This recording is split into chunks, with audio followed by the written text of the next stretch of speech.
You wake up, you yawn, you stumble half-conscious toward the kitchen and reach for your holy grail, that warm, dark, blessed cup of coffee.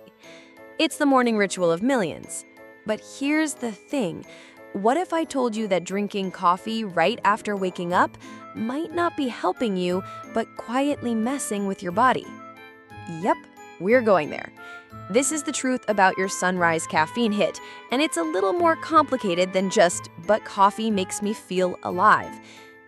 Let's start with something your body already does naturally: produce cortisol. Cortisol is a hormone, often called the stress hormone, but in the morning, it's not stressing you out, it's waking you up. Your body naturally releases cortisol within the first 30 to 45 minutes after you wake up. It's your body's internal espresso shot. Now, here's where it gets tricky. When you drink coffee immediately after waking, you're flooding your system with caffeine while your cortisol is already doing its job. Caffeine and cortisol, not the best roommates. They both work on waking you up, and caffeine can interfere with how cortisol functions. Over time, this can train your body to rely on caffeine instead of its natural rhythm. Translation, you've taught your body, don't bother waking me up. I've got coffee for that. And when coffee doesn't show up, hello, brain fog and morning grumpiness. Oh, and while we're here, let's talk about your stomach. Drinking coffee on an empty stomach is like inviting acid to a party with no snacks. Your stomach is already producing gastric acid in the morning. Add coffee, which is naturally acidic, and boom, heartburn, acid reflux, and your digestive system yelling, "Why are you like this?" If you're prone to ulcers or stomach sensitivity, this is especially risky. But even if you feel fine now, long-term exposure could lead to irritation or worse. Bottom line, coffee is not breakfast. You need food in your system to buffer the burn. Also, did you know that coffee is a diuretic? Meaning it makes you pee, which isn't terrible unless you skipped water and started your day by dehydrating yourself. Waking up and chugging coffee without drinking any water first is like trying to drive without oil in your engine. Sure, it works for a little while, until something starts grinding.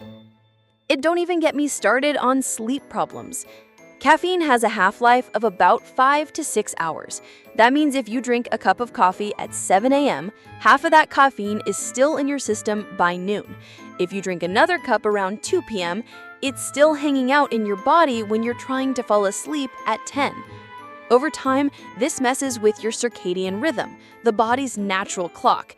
You might fall asleep later, sleep lighter, and wake up groggy, leading to, you guessed it, more coffee. So when should you drink coffee? Experts suggest waiting about 60 to 90 minutes after waking.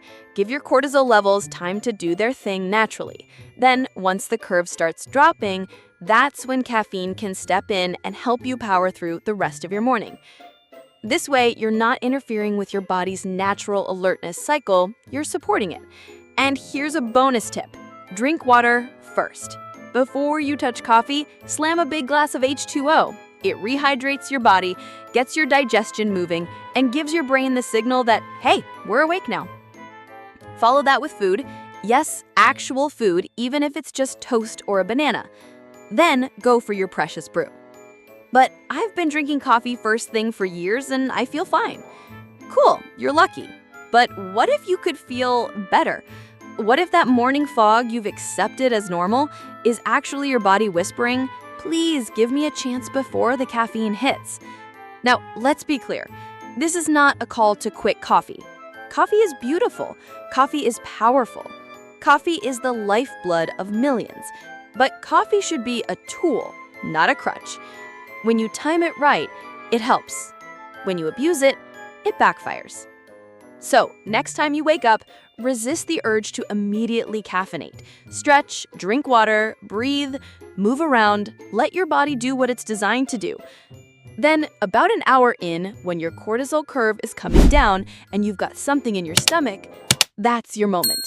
That's when coffee becomes your ally, not your replacement brain.